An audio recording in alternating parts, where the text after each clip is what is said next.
अब यहाँ मिसिन पोल्टे हुँदा यो ढुङ्गा फाल्न चाहिँ गाह्रो हुन्छ। यो ढुङ्गालाई तानेर यहाँ भोरेर उताबाट क्लिन गर्दै गर्दै आउँछु म। अब साथीहरू, तपाईँलाई आज मेरो नयाँ भिडियोमा स्वागत छ। आज हाम्रो काम भनेको यो बालुवामा माथि लोडर चल्ने र्याम बनाइदिनु छ। हामी ब्याकको लोडरले यहाँ अलिकति यो डिस्कोहरूलाई समाएर यहाँ माथि बालुवा सिफ्ट गर्ने ठाउँ बनाउँदैछौँ। के कस्तो हुन्छ यहाँ भिडियो हेरिदिनु होला।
यति माथि चाहिँ चढिसकेमै हामी यो वारपार सब मिलाउनु छ।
साथीहरू, यति मिलाइसके पछाडि अब यो बालुवा हाम्रो लोडरले बोकेर यहाँ माथि ल्याउँछ। हामी यहाँ निकै हाइटमा छौँ। यति अब जेसिबीले मिलाइदिइसके पछाडि यो बालुवा सबै लोडरले बोकेर यहाँ सिफ्ट गर्छ। यो माथि अस्ति र्याम बनाउनु पर्ने अलिकति काम गर्दै जाँदा मिस्टेक पनि भएछ। हाम्रो ल साथीहरू, ल हेर्नुहोस्, हाम्रो र्याम बनिसक्यो। यहाँ माथि जाने, बालुवा माथि जाने।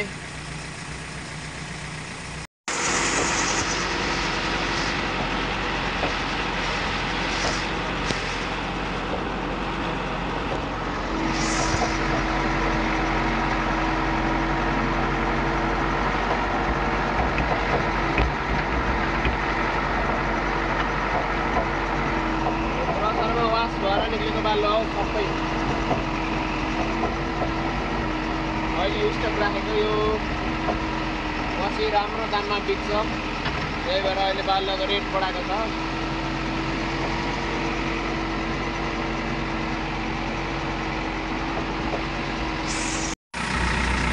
हाम्रो यो बालुवा धोएर आएको यो लेदो आज चाहिँ म झिक्ने काम गर्न लाग्छु। यहाँ भरिसकेको छ, यो पानी बग्ने, लेदो बग्ने, पाको माटो बग्ने हो बालुवाको। यो आज म अब यहाँ क्लिन गर्छु झिकेर। जेसिबीले कतिसम्म हुन्छ एकदम क्लिन गरिदिने। अनि हाम्रो स्टक ग्राभेल पनि थोरै थोरै छ। यता लोडरले ढुङ्गा लोड गर्दैछ। गाइजहरू, अघिको ठाउँमा हाम्रो यहाँ बालुवा लोडरले माथि सिफ्ट गर्न थालिसक्यो। अघि ब्याकको लोडर हामीले बनाइदिएको र्याममा। हामी यहाँ अब यो ढुङ्गा, यो हप्परबाट झरेको ओभरसाइज ढुङ्गालाई यता साइड लगाउन जाँदैछौँ। यहाँ बाटै छैन, बाटो बनाउँदैछ। ढुङ्गा माथि बाटो बनाएर जानुपर्ने छ अवस्था। अब हामी ढुङ्गाको करिब छेउछाउ आइसक्यौँ बाटो बनाउँदै। यहाँ बाटो बनाउँदै आइपुग्यो, लगभग आइसक्यौँ हामी यहाँ। म बाटो बनाउँदै यहाँ आइपुगेँ कि अझै यहाँ ठुलै खाल्डो छ, तर माथिबाट हेर्दा देखिँदैन, तलबाट हेर्दा त देखिन्थ्यो। यो हाइटबाट यत्रो खाल्डो छ नि त। अब यहाँ मिसिन पोल्टे हुँदा यो ढुङ्गा फाल्न चाहिँ गाह्रो हुन्छ। यो ढुङ्गालाई तानेर यहाँ भरेर उताबाट क्लिन गर्दै गर्दै आउँछु म अब। आज यहाँ क्यामेराम्यान नभएर गाह्रो भइरहेछ।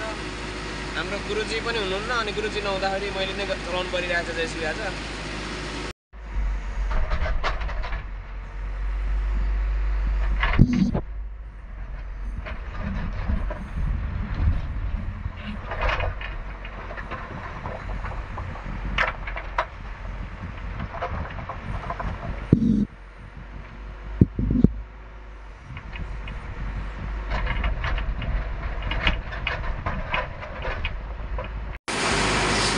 हेर्नु साथीहरू, यहाँ हामीले अब खाल्टो बनाउनु पर्ने हुन्छ, किनभने यो बेल्टमा जाँदाखेरि माथि ढप्पबाट झर्दाखेरि यहाँ ग्राभेलहरू हाम्रो यहाँ झरेको हुन्छ। कहिलेकाहीँ यो बेल्टहरू चुट्टिँदा सबै ब्याकार यहाँ भरिएको हुन्छ। यो सफा गरेर खाल्टो बनाए पछाडि फेरि रिस्टक यहाँ भरिन्छ, फेरि बेला बेलामा सफा गरिरहनुपर्छ। मैले यहाँ जेसिबीले खाल्टो बनाइदिएँ, उताबाट मान्छेले अलिअलि झार्दैछ। अब यो क्लिन गरेर अनि फेरि यो ढुङ्गाहरूलाई सिफ्ट गर्न बाँकी नै छ। यता ढुङ्गा चाहिँ यता फाल्नुपर्छ, ओभर साइज ढुङ्गाहरू।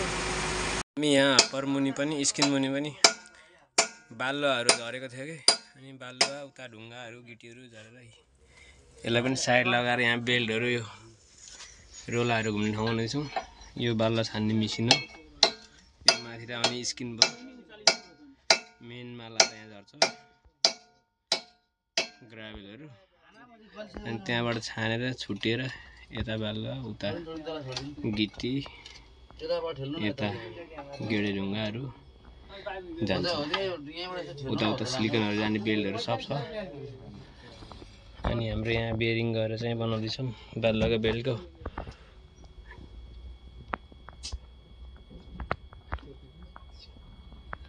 ढुङ्गाहरू चाहियो भने सम्पर्क गर्नु, नजिक पर्नेहरूले सजिलो हुन्छ। गेडे ढुङ्गाहरू पनि टन्नै छ। यो फरुवा 40 को लागि काम दिन्छ। यता बालुवाहरू भइगयो। हाम्रो यहाँ बेरिङ गएर आज काम स्टप भयो साथीहरू। आजलाई हाम्रो काम स्टप भयो। म जान्छु तल, यहाँ काम छैन हाम्रो। अब 2 दिन जति चले पछाडि हाम्रो यहाँ कम्पनी क्लोज हुन्छ। फेस्टिभल छुट्टी हुँदैछ।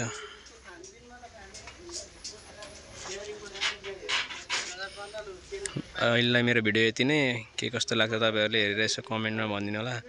नयाँ हुनुहुन्छ भने सब्स्क्राइब गरिदिनु होला, त्यही भन्न चाहन्छु।